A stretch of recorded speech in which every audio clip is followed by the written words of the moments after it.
사도행전 21장 1절부터 16절까지 말씀입니다. 사도행전 21장 1절부터 16절까지 말씀을 우리 찾으셨으면 한 절씩 교독하시도록 하겠습니다. 우리가 저희를 작별하고 행선하여 바로 곳으로 가서 이튿날 로도에 이르러 거기서부터 바다라로 가서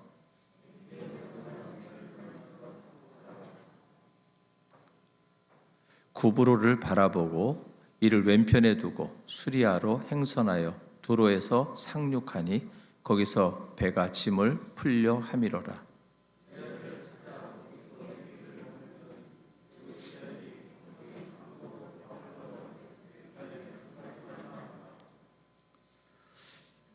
이 여러 날을 지낸 후 우리가 떠나갈새 저희가 다 그 처자와 함께 성문 밖까지 전송하거늘 우리가 바닷가에서 무릎을 꿇어 기도하고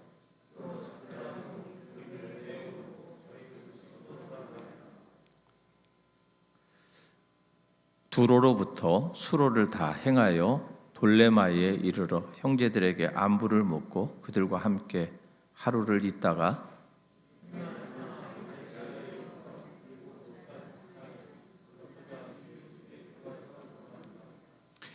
그에게 딸 넷이 있으니 처녀로 예언하는 자라.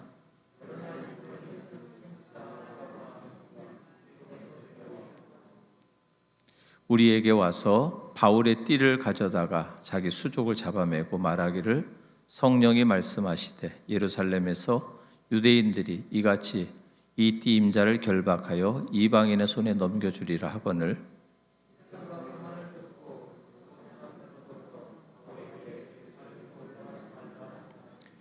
바울이 대답하되 너희가 어찌하여 울어 내 마음을 상하게 하느냐? 나는 주 예수의 이름을 위하여 결박받을 뿐 아니라 예루살렘에서 죽을 것도 각오하였노라 하니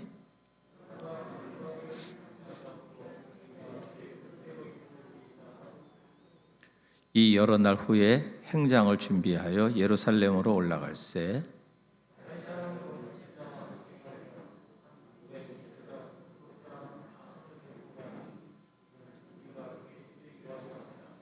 아멘.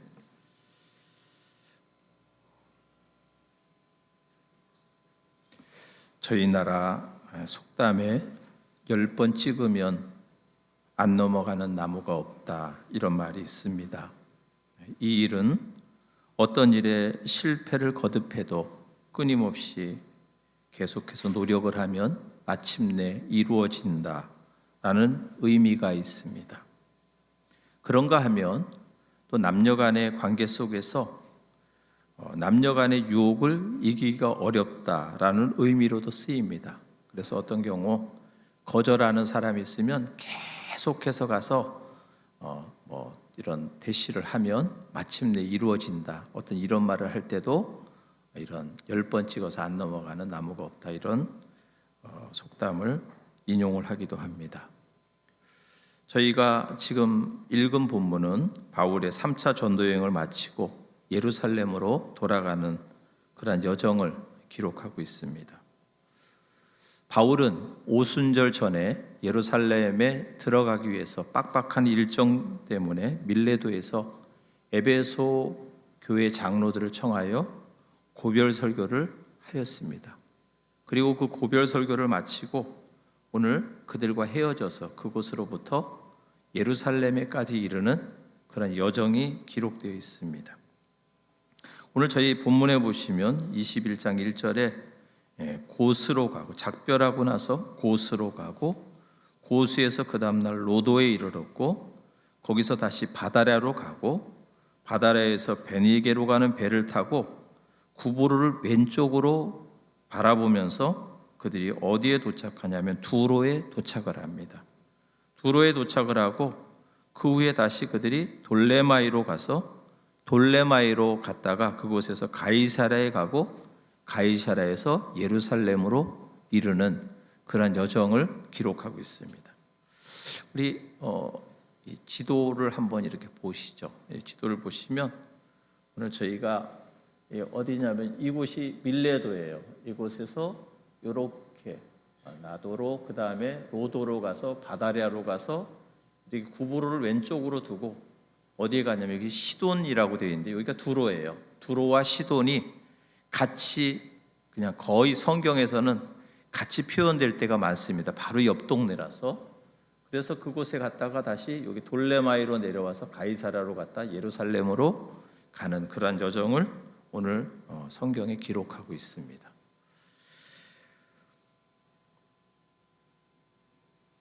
오늘 본문은 1절은 이렇게 시작을 하고 있습니다. 우리가 저희와 작별하고 이렇게 시작을 합니다. 여기 우리는 바울과 함께한 일행들이고 저희는 밀레도에서 그의 설교를 들었던 에베소 장로들과 함께 들었던 그 사람들이죠. 그들과 작별을 하고 이렇게 되어 있습니다. 오늘 우리 본문에는 작별을 했다고 하는 말이 21장 1절에도 기록이 되어 있고 다시 6절로 가시면 서로 작별한 후 이렇게 되어 있습니다. 작별이 2번 나오죠. 근데 사실은 2번만 기록되어 있지만 이게 2번만 있는 게 아니라 그가 가는 곳마다 사실은 작별은 이루어졌죠. 그런데 그곳에서 어떤 이 작별이 이루어졌는데 오늘 성경은 2군데 작별을 했다고 이렇게 기록되어 있는데 요 똑같이 우리 본문에는 작별했다 이렇게 되어 있는데 1절에 나온 작별하고 6절에 나온 작별하고는 굉장한 이게 단어는 같이 썼지만 굉장한 차이가 있습니다. 이 원문은 좀 달라요. 6절에 나온 작별은 서로의 안녕을 빌어주면서 인사하는 것. 앞으로 좀 잘 됐으면 좋겠습니다. 잘 가십시오. 이런 작별이에요. 그런데 1절에 나온 작별은 좀 그것과는 좀 차이가 있는 작별입니다. 이 작별이라고 하는 단어는 어떤 말이냐면 서로 잡아 떼어 놓다. 그러니까 이게 강제적으로 분리를 할 때 쓰는 표현이에요. 그러니까 이들이 그곳에서 헤어질 때 헤어지고 싶지 않은데 헤어져야 되는 그런 상황들. 그래서 우리 20장 후반부에 한번 보시면요. 37절, 38절 한번 보시면 다 크게 울며 바울의 목을 안고 입을 맞추고 다시 그 얼굴을 보지 못하리라 한 말을 인하여 더욱 근심하고 배까지 그를 전송하니라.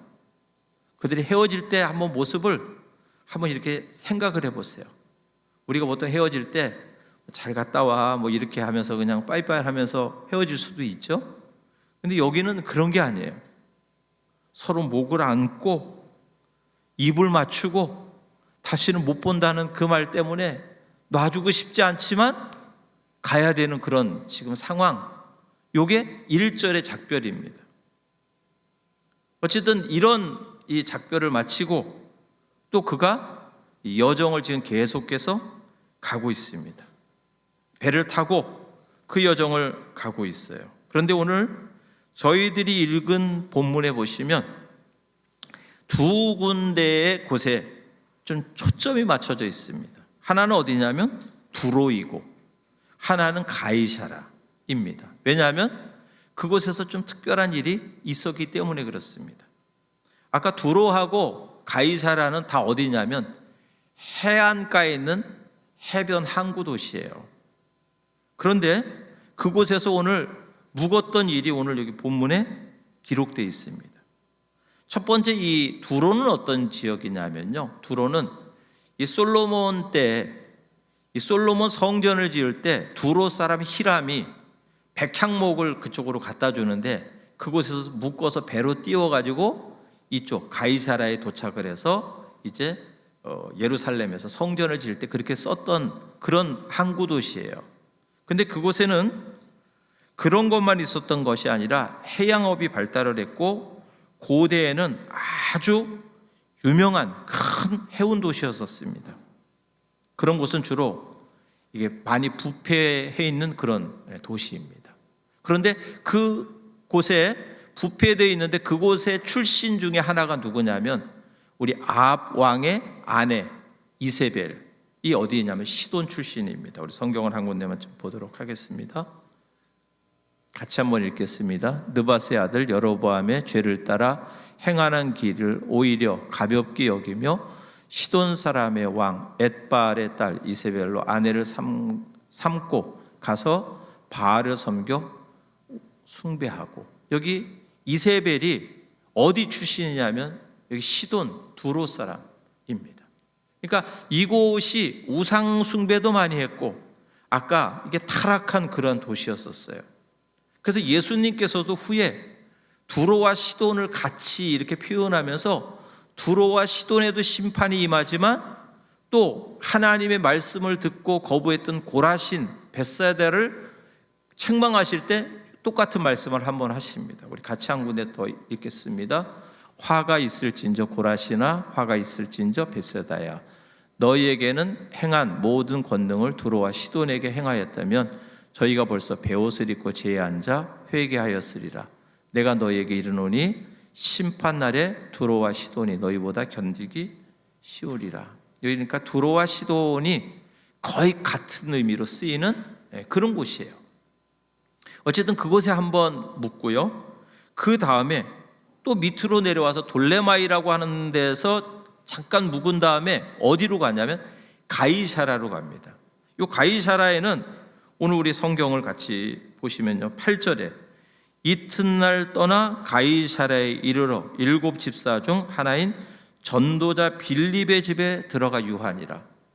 그러니까 지금 아까 두로와 시돈에서 한번 묵었고요. 또 그 다음에 가이사라에서 전도자 7 집사 중 하나인 전도자 빌립의 집에 가서 묵었어요. 이 7 집사 중 하나 빌립은 누구냐 하면 이곳에 와서 살게 된 계기가 있습니다. 그 계기는 사도 바울이 회개하기 전 사울이 스데반 집사를 죽이고 기독교를 핍박할 때 예루살렘에 있던 성도들이 곳곳으로 흩어지게 돼요. 그때 빌립도 흩어지게 됩니다. 우리 성경을 좀 읽겠습니다. 사울이 교회를 잔멸할새 각 집에 들어가 남녀를 끌어다가 옥에 넘기니라. 그 흩어진 사람들이 두루 다니며 복음의 말씀을 전할새 빌립이 사마리아 성에 내려가 그리스도를 백성에게 전파하니. 지금 여기 이 빌립이 흩어지게 된 이유는 뭐냐면 사울 때문에 흩어지게 됐습니다. 사울만 아니었었으면 예루살렘에 살게 되죠. 근데 흩어져서 곳곳에서 복음을 전하다가 어디로 가냐면 우리 성경을 한 군데 더 보십니다. 빌립은 아소도에 나타나 여러 성을 지나 다니며 복음을 전하고 가이사라에 이르니라. 그러니까 그렇게 전하다가 어디에까지 가냐면 가이사라에 가서 그곳에서 묵어요. 아예 그냥 거처를 내리고 삽니다. 근데 오랜 시간이 지난 다음에 참 아이러니하게 누구와 누가 만나냐면 이 바울과 빌립이 그곳에서 만나요. 이게 우리가 얼핏 보면 그냥 거기 묵었구나 그러지만 사실은 옛 감정으로 하면 이 빌립이 여기 와서 살게 된 이유는 사울 때문입니다. 근데 그때 그렇게 그들을 고통스럽게 했던 사울이 이제는 회개를 하고 복음을 전하는 일꾼이 되어서 자기 집에 와서 묵어요. 근데 우리 성경은 그런 이 옛날의 사연, 감정적인 이러한 이런 이야기는 하나도 하지 않고 오히려 다른 쪽에 초점을 맞춰서 이야기를 하고 있습니다. 그 이야기는 두 군데에 거의 비슷한 동일한 내용이에요. 하나는 뭐냐면요, 우리 먼저 3절 후반부에 보시면 두로에 상륙하니 저희의 배가 짐을 풀려 함이러라. 이제 두로에 상륙을 했어요. 근데 그곳에서 어떤 일이 있었냐면 4절에 제자들을 찾아 거기서 이레를 머물더니 일주일을 머물렀습니다. 그 제자들이 성령의 감동으로 바울더러 예루살렘에 들어가지 말라 하더라. 우선 여기 두로에 왔는데 두로에 있는 사람들이 바울 보러 예루살렘에 가지 마십시오. 가면 안 됩니다. 가면 죽습니다. 이런 이야기를 한 거예요. 그것이 좀 더 구체화된 건 어디냐면 아까 가이사라입니다. 가이사라의 밑으로 쭉 내려가시면요, 9절부터 그에게 딸 넷이 있으니 처녀로 예언하는 자라. 여러 날 있더니 한 선지자 아가보라 하는 이가 유대로부터 내려와 우리에게 와서 바울의 띠를 가져다가 자기 수족을 잡아매고 말하기를, 성령이 말씀하시되 예루살렘에서 유대인들이 이같이 이 띠 임자를 결박하여 이방인의 손에 넘겨주리라 하거늘, 우리가 그 말을 듣고 그곳 사람들로 더불어 바울에게 예루살렘으로 올라가지 말라 권하니. 지금 여기 바울 보러 예루살렘에 가지 마십시오 했던 곳이 어디냐 하면, 아마 이 밀레도에서도 헤어지기 싫어서 억지로 울면서 헤어졌는데 두로에 와서도 가지 말라 그러고, 또 그 다음 가이사라에 왔는데 이곳에서도 가지 말라 그러고. 근데 특히 가이사라에 왔을 때는요, 여기 아가보라고 하는 선지자가 이게 와서 유대로부터 내려와서 그냥 이렇게 모션을 하면서 이 띠 임자는 이렇게 결박을 받을 것이다, 예루살렘으로 가면, 이렇게 하는 거예요. 이 아가보는 어떤 사람이냐면 이 사도행전 11장에 한번 등장을 합니다. 같이 한번 보겠습니다. 그때 선지자들이 예루살렘에서 안디옥에 이르니 그 중에 아가보라 하는 한 사람이 일어나 성령으로 말하되 천하가 크게 흉년들리라 하더니 글라우디오 때 그렇게 되니라. 그러니까 이 아가보는 이게 예언을 했는데 선지자가 예언하면 그대로 이루어진 거예요. 흉년이 들 거라 그랬는데 몇 년 뒤에 큰 흉년이 들었어요. 그럼 오늘 이 아가보라고 하는 선지자가 이렇게 예언을 하면 이 일이 그대로 이루어진다는 이야기잖아요. 그래서 그 이야기를 듣고 그 빌립의 딸들, 그리고 그곳에 있던 사람들, 또 바울의 일행들까지 예루살렘으로 올라가지 마십시오, 이렇게 권면을 합니다. 이런 권면을 할 때 그 권면을 듣고 나서 바울은 어떻게 하냐면 이렇게 답을 해요. 13절입니다. 바울이 대답하되 너희가 어찌하여 내 마음을 상하게 하느냐. 나는 주 예수의 이름을 위하여 결박받을 뿐 아니라 예루살렘에서 죽을 것도 각오하였노라 하니, 저가 권함을 받지 아니함으로 우리가 주의 뜻대로 이루어지이다 하고 그쳤다. 우리 여기 본문에는요, 선지자가 이야기를 했어요. 이렇게 가면 여기 결박이 당해서 고통을 받는다. 또 4절에는요, 성령의 감동으로 바울더러 예루살렘에 올라가지 말라 이렇게 했어요. 그러니까 우리 이 본문 내용을 보면, 이게 바울은 그 성령께서 하시는 말씀을 안 듣고 그냥 마구잡이로 이게 자기 생각을 주장하고 고집을 피우고 예루살렘에 올라갔구나, 이렇게 잘못하면 오해할 수 있습니다. 이 본문을 잘 이해하지 못하면 이게 바울은 성령의 인도하심을 받는 사람이 아니라 자기 주장대로 성령님을 무시하고 그렇게 살았던 사람이구나, 그렇게 오해할 수 있어요. 그래서 이렇게 성경을 보시다 어떤 분이 물음표를 달으셨을지도 모르겠어요. 오늘 이 본문은요, 그들이, 사도 바울이 예루살렘에 올라가면 이렇게 결박을 당하고 고통을 받고 고난을 받는다 하는 것은 맞아요. 사도 바울이 그곳에 가서 겪을 일에 대해서 예언한 것은 맞습니다. 그런데 그 다음에 바울 보러 그곳에 올라가지 말라 권한 것까지는 성령의 감동을 받아서 한 게 아니라 그 앞에 그가 받을 고통에 대해서만 아는 것이에요. 우리가 이 본문을 좀 이해하시려면 이 예수님 앞에 예수님에 대해서 고백을 했던 베드로가 있습니다. 베드로에게 예수님 묻습니다. 사람들이 나를 누구라고 하더냐? 그렇게 하다가 너는 나를 누구라고 하느냐? 그때 베드로가 이렇게 대답을 합니다.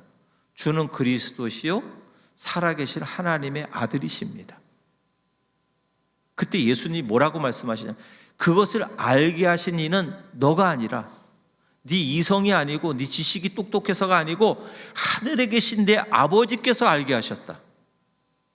하나님이 알게 하신 거예요. 그리고 나서 예수님께서 이제 인자가 예루살렘에 올라가서 대제사장들과 서기관들에게 고난을 받을 것이다 이렇게 말씀을 하셨어요. 그때 베드로가 뭐라 그러냐면 주여 그리하시면 안 됩니다. 그때 예수님이 뭐라고 말씀하시냐면 사단아 내 뒤로 물러가라. 자, 오늘 이 본문은 같은 장소에서 이루어진 거예요. 앞절에 예수님에 대한 고백은 분명히 하나님이 알게 하셨고 성령님께서 알게 하셨어요. 그런 고백을 한 자가 예수님께서 예루살렘에 올라가셔서 고난을 당하실 것을 말씀을 하셨는데 그때 뭐라 그러냐면 안 됩니다 그렇게 하면. 그리고 앞을 가로막았어요. 곧바로 성령의 감동을 받아서 말을 했을지라도 고백을 했을지라도 그 다음에 한 그 이야기는 오늘 사단아 내가 내 뒤로 물러거라. 내가 하나님의 일은 생각하지 아니하고 사람의 일을 생각하는구나. 저희들이 우리 오늘 이 본문을 보시면요, 이 베드로가 지금 예수님 올라가시지 말라고 한 것을 우리가 인간적인 관점으로 보면요, 예수님 해를 받으시면 안 되니까, 그곳에 가셔서 해 받으시면 안 되니까 그 예수님을 위하는 그런 마음이에요. 이게 뭐 예수님에게 뭐 크게 막 이게 악의를 가지고 한 마음이 아닙니다. 예수님의 그런 어떤 입장에서 이렇게 고난 받으시면 안 되니까 올라가시지 마십시오 이렇게 말씀을 드렸는데 오늘 예수님께서는 그것을 사단아 물러가라 이렇게 말씀하셨어요. 그러니까 오늘 이 본문에 이들이 지금 사도 바울의 입장에서 다 이야기하는 거예요. 만약에 제가 어디 선교여행을 가요. 선교여행을 가는데 우리 교회 여기 성도님들 가운데 어떤 예언의 은사가 있는 분이 성령님께서 가르쳐 주셔가지고 요번에 그곳에 가면 엄청난 고난도 있을 것이고 핍박도 있을 것이고 굉장히 힘이 들 것입니다. 그런 예언을 했다고 가정을 해요. 그래서 내린 결론은 뭐냐면 이러이러한 어려움이 있으니까 오늘 이번 선교여행은 가지 마십시오 이렇게 결론을 내렸어요. 고난이 있다고 하는 것은 맞지만 그 다음에 선교여행을 꼭 가야 되는데 가지 말라고 하는 것은 우리 사람의 인간적인 생각에서 이런 이야기를 한 것입니다.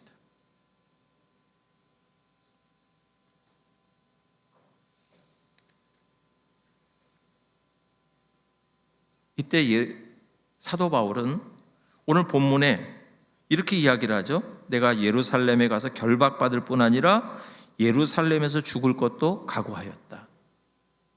그런데 이런 마음은 이미 여기에서만 있었던 것이 아니라 이미 저희가 사도행전 20장에서도 한번 사도 바울이 자기의 그러한 어떤 마음의 각오를 한번 말씀했어요. 24절 보시면 나의 달려갈 길과 주 예수께 받은 사명 곧 하나님의 은혜 복음 전하는 일을 마치려 하면은 나의 생명을 조금도 귀한 것으로 여기지 아니하노라. 그러니까 사도 바울의 마음속에는 늘 이런 중심이 내가 주의 복음을 전하고 주님께서 나에게 맡겨주신 사명을 감당하고 그 일을 이루는 일에는 때로는 어떤 고난도 있을 수 있고 어려움도 있을 수 있고 결박이 있을 수 있고 이런 일이 있다 할지라도 그것 때문에 내가 흔들리지 아니하고 이 일을 감당하겠다 하는 그런 마음이 사도 바울의 마음속에 늘 자리를 하고 있었습니다. 오늘 예루살렘에 올라가는 것, 이것이 이미 예루살렘에 올라가서 곳곳에서 그들을 위해서 헌금한 구제 헌금을 그곳에 가서 전해야 돼요. 그런 어떤 그 목표점이 있었어요. 그런데 그곳에 가서 고난이 있다고 해서 올라가지 말라고 하면 지금 헌금을 하신 그분들 또 헌금을 가서 전달해야 되는 이런 일이 무산되게 될 때 사도 바울은 그러면 안 된다고 생각을 해서 그가 그곳에 올라가는 일, 어떤 어려움이 있더라도 그는 예루살렘에 올라가서 그 일을 감당하겠다고 하고 그는 그 길을 걸어갑니다. 후에 그것에 만류하던 제자들이 뭐라 그러냐면, 그가 그런 어떤 마음의 결정을 내리자 주의 뜻대로 이루어지이다, 주님의 뜻대로 이루어지게 해주십시오 하고 헤어져요. 그리고 실제로 바울이 예루살렘에 가서 붙들립니다. 그리고 이곳에서부터 붙들려서 사도 바울이 어디로 갔냐면 로마로 압송돼 가고, 로마에 가서 또 복음을 전하고 하는 이런 일이 하나님의 계획 안에서 이루어지게 됩니다. 저희들은 이러한 이 본문을 보면서 하나 이게 떠올리는 이런 것들이 있어요. 그것이 누구냐면 예수님의 삶이십니다. 예수님이 이 땅에 오셔서 예수님이 하시는 일이 뭐냐면, 주님의 뜻을 이루는 일은 예수님께서 십자가에 돌아가셔서 그 십자가의 희생을 통해서 우리의 모든 인류를 구원하시려고 하는 그런 계획이 십자가 그 위에 있습니다. 그래서 끊임없이 예수님이 십자가를 지시기 위해서 예루살렘에 올라가서 죽으시는 것, 여기까지가 지금 예수님이 하셔야 될 그 사역의 완성이에요. 근데 어떨 때는 아까 사도 베드로가 그리하시면 안 됩니다, 인간적으로 예수님 편을 들어서 그렇게 이야기하는 사람도 있죠. 또 어떨 때는 예루살렘에 가면 잡힌다고 하는 그런 이야기를 계속해서 해서 예수님의 마음을 힘들게 할 때도 있어요. 그 마음의 괴로움과 갈등이 어디에 잘 나타나 있냐면 겟세마네 동산의 기도에서 잘 나타나 있습니다. 아버지, 이 잔이 내게서 넘어가게 해주십시오. 그러나 내 뜻대로 말고 아버지의 뜻이 이루어지기를 원합니다. 그렇게 하시면서 예수님께서 그 십자가를 지시는 길을 걸어가시게 됩니다. 우리는 가끔가다 신앙생활을 할 때 이렇게 생각을 해요. 내가 하나님의 앞에 정말 진실된 삶을 살고 하나님의 뜻을 따라 살기를 원하고 하나님 앞에 헌신된 삶을 살기를 원하면 하나님께서 그러한 나의 앞길에 아무런 장애도 없고 어려움도 없고 그냥 착 앞길이 잘 풀려야 된다고 이렇게 생각을 해요. 그렇게 하다가 어려움이 오면 하나님 앞에 때로는 원망도 하고 좀 낙심할 때가 있죠. 하나님, 내가 뭐 다른 일, 내 개인적인 욕심 이거 채우는 일을 하려는 것도 아니고 하나님의 일을 하겠다는데 나의 이 진심을 몰라주십니까? 왜 이렇게 어려움을 줘서 내 앞길을 힘들게 하고 막습니까? 이렇게 할 때가 많이 있어요. 저희들이 하나님의 뜻을 따라서 하는 일이요, 앞에 어려움이 없을 수도 있지만 동시에 어떨 때는요 어려움이 있을 수도 있습니다. 어제 저희 노예 한 목사님이 선교지에서 있었던 그러한 동영상을 하나 보냈어요. 근데 이제 그 동영상의 내용이 뭐냐면, 그곳에 있는 이 이슬람 그러한 어떤 교도들이 예수님을 믿는 그러한 어떤 그 성도들을 붙잡아다 놓고 예수님을 부인하라고 그렇게 협박을 하는 거예요. 앞에서 총을 들이대고. 근데 이분이 막 고민을 하고 갈등을 하다가 그렇게 안 해요. 그리고 하나님 살아계시다고 하고 하나님을 막 찬양하고 이렇게 합니다. 어떻게 됐을까요? 앞에서 총을 쏘는 거예요. 푸투투 막 총을 쏘는데 이 총알이 이분을 관통하고 들어가야 되는데 안 들어간 거예요.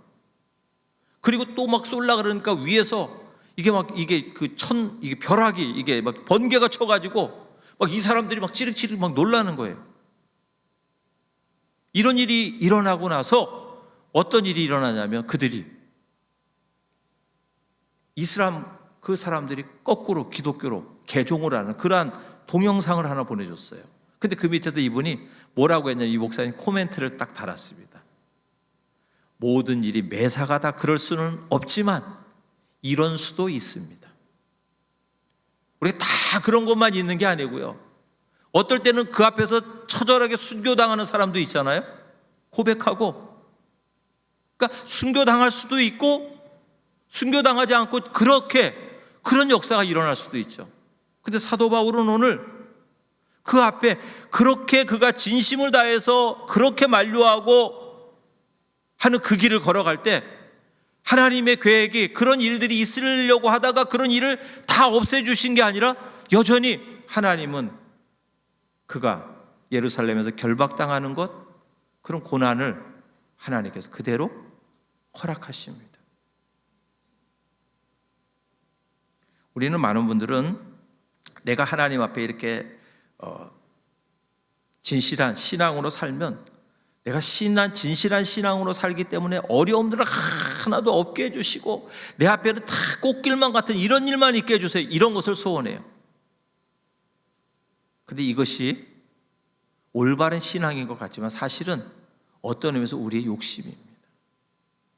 우리 신앙은 내가 하나님 앞에 뭔가를 열심을 내든 뭐를 해서 그런 어려운 것을 없애는 것이 아니라, 그런 어려움이 있다 할지라도 어려움 속에서 하나님께서 내게 허락하신 그 길을 믿음으로 걸어가는 것, 이것이 신앙의 삶입니다.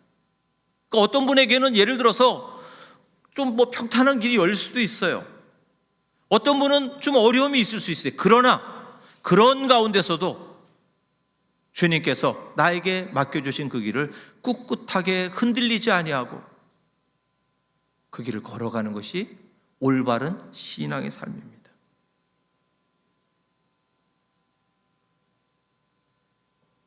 사도 바울은 오늘 자기 앞에 그런 어려움이 있을 것을 알매도 불구하고, 그리고 많은 사람들이 그렇게 만류함에도 불구하고 그 마음이 약해지지 아니하고 그 길을 꿋꿋하게 걸어갔어요. 그래서 제가 초두에 10번 찍어서 안 넘어가는 나무 없다 그랬죠. 이게 만약에 혹시나 저희라고 한번 생각을 해보세요. 내가 믿음의 삶을 살려고 하는데 누가 인간적인 그런 어떤 나를 생각해 주는 어떤 그러한 마음으로 그렇게 하지 말고 그렇게 하지 말고 이렇게 하라고 그렇게 많이 할 때 혹시나 우리의 감정이 흔들려서 포기를 한다고 하면 우리의 삶은 믿음의 궤도에서 이탈된 그런 삶을 살아가게 되는 것입니다.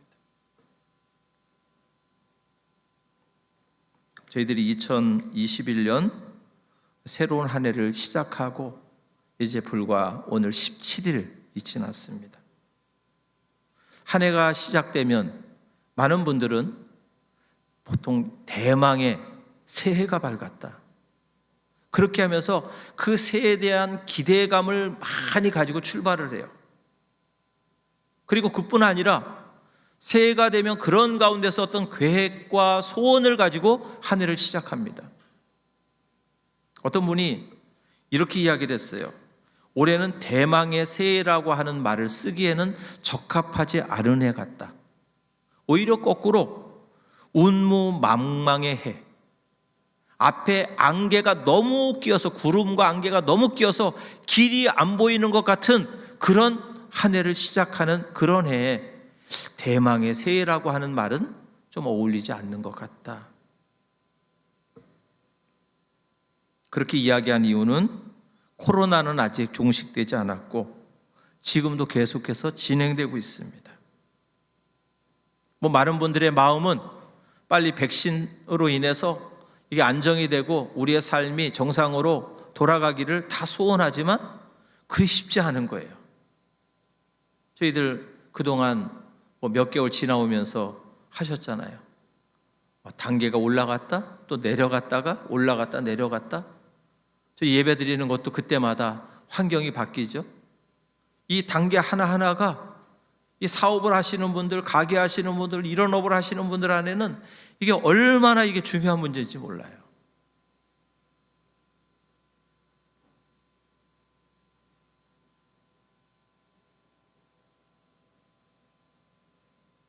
여전히 저희는 그런 가운데서 지금도 힘들어하고 있고 또 만만치 않은 그런 2021년도를 저희들이 걸어가고 있습니다. 올해가 우리 동양의 12지간지로 하면 우리 무슨 해 무슨 띠 이렇게 하잖아요. 올해 소띠해입니다. 그래서 어떤 분이 이 소띠해에 대한 기대감을 이렇게 나타냈어요. 소띠해는, 이 소는 우리 인간에게 굉장히 유익을 많이 줬던 그러한 짐승이라는 거예요. 우리 고대에 일할 때는 소가 많은 일을 해줬죠. 소는 우직하면서도 그 어떤 삶이 뚜벅뚜벅 걸어가는 삶을 통해서 우리에게 많은 유익을 줬대요. 그러면서 이 소 이야기를 하면서 하나 재미있는 이야기를 했습니다. 저희들이 요즘 우리 아마 모든 분들의 최고로 중요하게 생각하는 것, 이게 뭐냐면 요즘 뭐죠? 기다리는 것이 뭐예요? 백신입니다. 백신. 빨리 백신이 와서 백신을 맞아서 그 다음에 여기 면역체가 생겨가지고 우리 마스크 좀 벗고 이제 자유롭게 한번 살아보자. 이게 백신이에요. 이 백신이라고 하는 말은 원래 파스테르라고 하는 사람이 처음 사용을 했습니다. 그런데 이 백신이 처음 그가 백신이라고 하는 말을 사용했지만 이 백신이라고 하는 말이 어디에서부터 나왔냐면요, 이게 바카라고 하는 라틴어에서 나왔어요. 근데 이 바카가 뭐냐면 소예요. 소. 영국의 에드워드 제너라고 하는 사람이 이 소의 젖을 짜다가 우두에 걸려본 사람은 천연두에 걸리지 않는다는 사실을 이 소를 통해서 알게 됩니다. 발견을 해요. 그렇게 하고 나서 그가 발명해 낸 게 뭐냐면 종두법, 우두법. 우리 옛날에 이게 천연두 같은 거 여기 주사 맞았죠? 여기 그래갖고 여기 팔뚝에다 이렇게 큰 주사 이런 주사 맞았잖아요. 그걸 처음 한 사람이 누구냐면 에드워드 제너입니다. 그때 한번 이게 걸려본 사람은 거기 안에 면역이 생기는구나, 이것을 발견하고 나서 그 면역체를 해서 사람 몸에다 넣어주는 거예요. 그래갖고 예방하는 그 항원을 형성하는 것을 뭐라 그러냐? 백신이라고 합니다.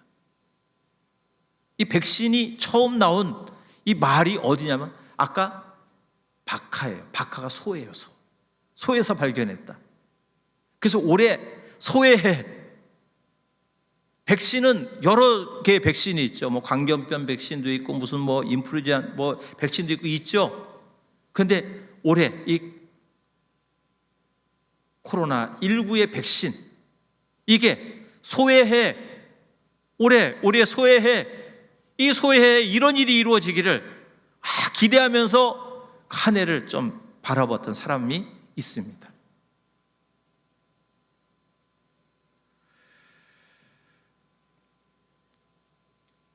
꼭 소의 해라서 그런 것은 아니지만 저는 지난 1월 1일 날 우리 성도님들에게 제가 문자 메시지를 하나 이렇게 보내드렸어요. 새해에 복 많이 받으시고 어떤 어려움이 있더라도 벳세메스로 올라가는 그 소처럼 또박또박 우리의 믿음의 길을 잘 걸어가자고 이런 메시지를 하나 보냈습니다. 그때 제가 이렇게 연초에 보내면서 벳세메스로 올라가는 소, 이게 제 마음에 하나 딱 생각이 났어요.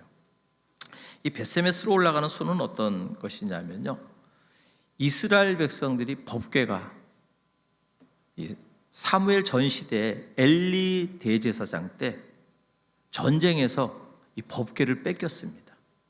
그들이 전쟁에 나가서 보통 여호수아 때도 법궤를 딱 짊어지고 나가면 승리했잖아요. 그래서 전쟁에 나가서 블레셋하고 싸움을 하다가 졌어요. 그래서 법궤가 없어서 졌나 보다, 법궤를 가져오자. 그래서 실로에서 법궤를 가져와가지고 전쟁에 나갔는데 집니다.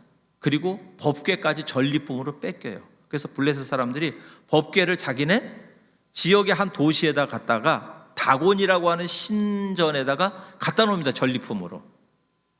근데 아침에 자고 일어났더니 다곤 신상이 모가지가 잘려져 나가고 이 팔도 잘려져 나가고 몸통밖에 안 남은 거예요. 사람은 온 데가 없는데 이게 도대체 이게 무슨 일이냐, 혹시 저기 법궤를 여기다 갖다 놔서 그런가? 그런 생각을 하면서 그 법궤를 다시 다른 도시로 또 옮깁니다.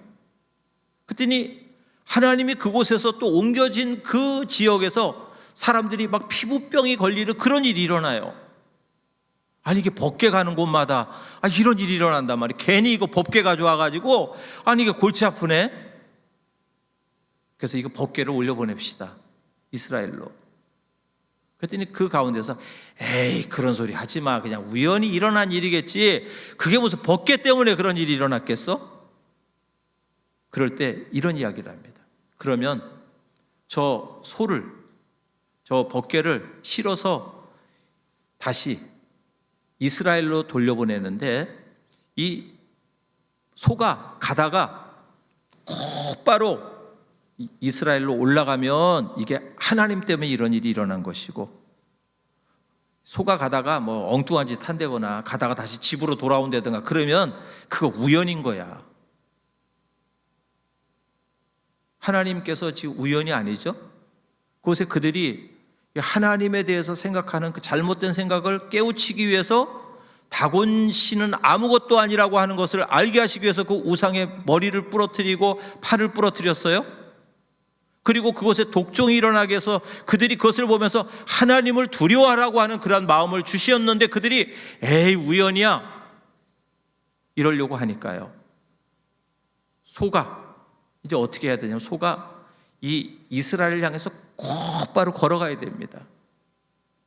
근데 그렇게 안 하려고 그들이 어떻게 하냐면요, 이 새끼를 낳아서 젖을 이제 막 뭐 뗄까 말까 한, 그러니까 이 엄마 소의 젖을 먹어야 되는 그러한 이 암소를 딱 거기다가 법궤를 실은 거예요. 그때 법궤가요 이렇게 이제 갑니다. 이렇게 쭉 가요. 소가 갑니다. 가는데 이 뒤에서 이 새끼 소가 음메 이렇게 하는 거예요. 소가 어떻게 할까요?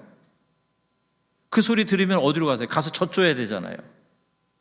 젖줘야 되는데 지금 이 소는요, 이게 젖을 주러 가면 이게 하나님이 그렇게 하신 게 아니라 우연히 일어난 것이에요. 그래서 이 소는 하나님께서 소의 마음에 너는 어떠한 일이 있어도 저 이스라엘 향해서 곧바로 가야 된다. 그때 소가요 눈물을 툭툭 흘리면서, 눈물을 흘렸다고 하는 것 그 소리 들었다는 거예요.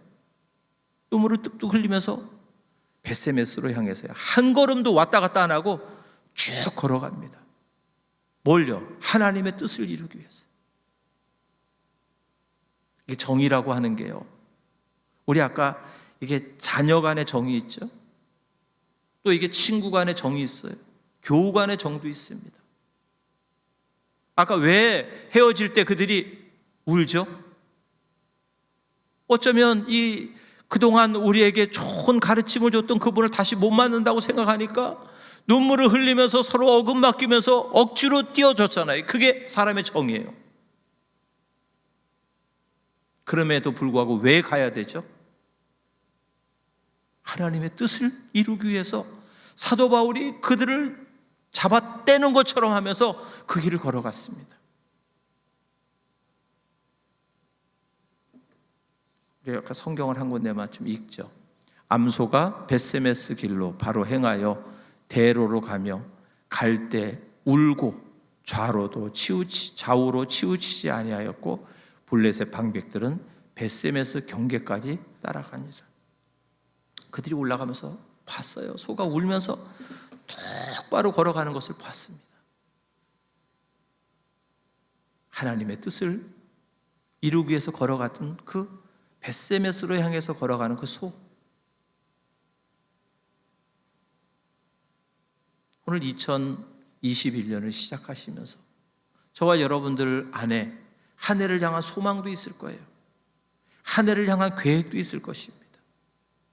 그 소망과 계획을 이루는 그러한 일, 여정 가운데는요, 사도 바울이 예루살렘에 올라가는 그 길의 어려움들과 같은 똑같은 것은 아니지만 우리 안에도 어려움들이 있을 거예요.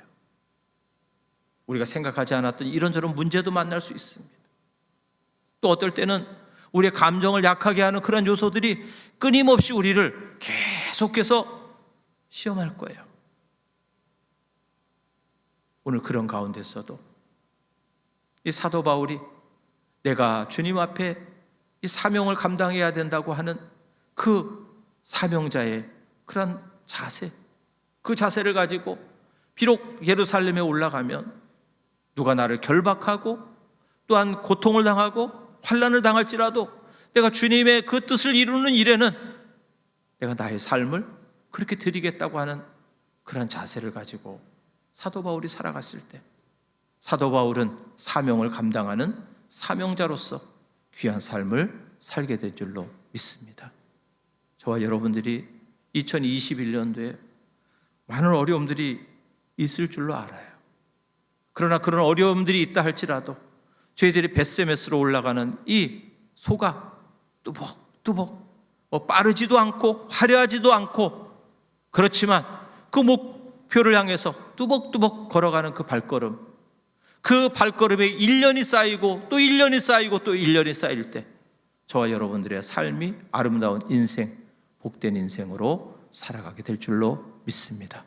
저와 여러분들의 삶 속에 오늘 사도 바울처럼 벳세메스로 올라가는 그 암소처럼 저와 여러분들이 한 해를 시작하면서 가졌던 계획, 목표를 향해서 저희들이 올 한 해의 사명을 깨닫고 그 사명자로서의 삶을 살아가시는 저와 여러분들의 삶이 되시기를 주님의 이름으로 축원합니다. 기도하겠습니다. 좋으신 하나님 아버지,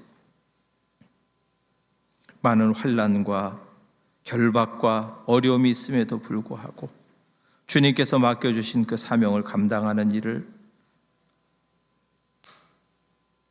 완수하기 위해서 흔들리지 아니하고 뚜벅뚜벅 믿음의 길을 걸어갔던 사도 바울, 또한 하나님의 뜻을 이루기 위하여 눈물을 흘리며 벳세메스로 좌우로 치우치지 아니하고 걸어갔던 암소처럼 주님, 저희들이 2021년을 시작하면서 저희들이 한 해 주님 앞에 세웠던 소망과 계획들, 하나님 어떤 어려움들이 있을지라도 저희들이 믿음으로 그 길을 걸어가며 참으로 한 해를 주님 앞에 아름답게 살아가는 사명자의 길을 걸어가는 복된 성도들 되게 하여 주시기를 원합니다. 믿사옵고 예수 그리스도의 이름으로 기도드리옵나이다. 아멘.